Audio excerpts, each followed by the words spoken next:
le saurez moins quand vous aurez entendu ce que j'ai à vous dire. Si tu es mort? Non, il s'en remettra. Le rapport de l'adjudant de gendarmerie Fortin, le premier arrivé sur les lieux. Il affirme que le crime aurait été commis le vendredi 4 avril à 9 h du soir.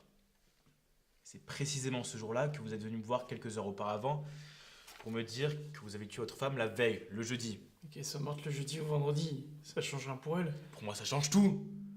Pourquoi vous êtes venu me voir avant d'avoir tué? Pour que vous me dites comment il fallait que je m'y prenne.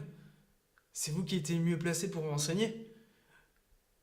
La preuve, j'ai suivi toutes vos instructions. Les instructions?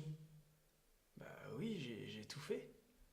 Le couteau sur la table, la soupière, la jalousie avant, j'ai rien oublié. J'ai tout fait. Vous pouvez être fier de moi. Fier de vous, mais c'est un meurtre! Ah non, mais c'est un accident. Ouais. Et qui c'est qui vous croira? Surtout quand on saura que vous êtes venu me voir quelques heures auparavant, que je vous ai donné ces instructions comme vous dites. Et puis en plus, ça fait de moi un complice. Bah oui. Mais comment ça, bah oui?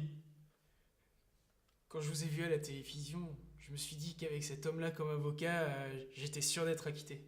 C'est du tout cuit. Puis un acquittement de plus pour vous, ça ne se refuse pas. Ben si, justement, ça se refuse.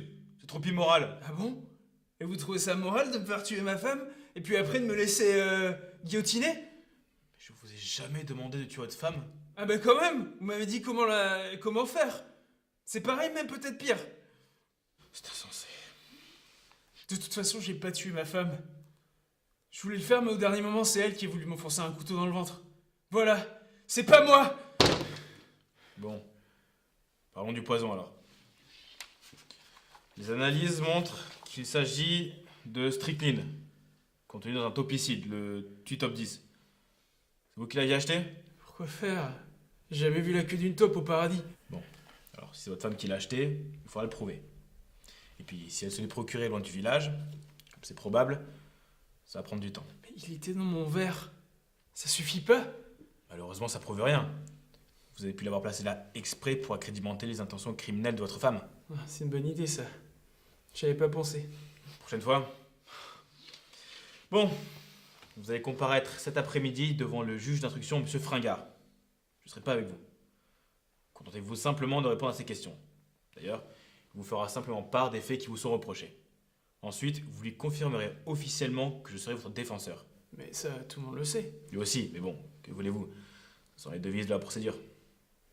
Je reste en prison alors? Dans votre cas, c'est inévitable. Longtemps? Longtemps, le temps d'inculpation. Mais bon, bien traité ici.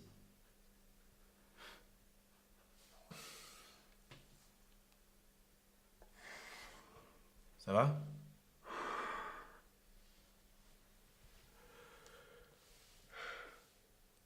Ce qui me manquerait le plus, c'est Marilyn, Marlène et Miss Tinguette.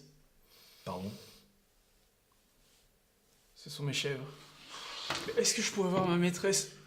Non, mais en plus, vous avez une maîtresse? Bah oui, comme tout le monde. Non, mais c'est mauvais, ça! Et pourquoi vous l'avez pas dit avant? Ah non, mais moi je parle de ma maîtresse d'école, Madame Blondeau. Mais avec vous, je suis pas au bonnet surprise. Bon, je vous reverrai la semaine prochaine, après avoir moi-même rencontré Monsieur Fringard. Maître, Non.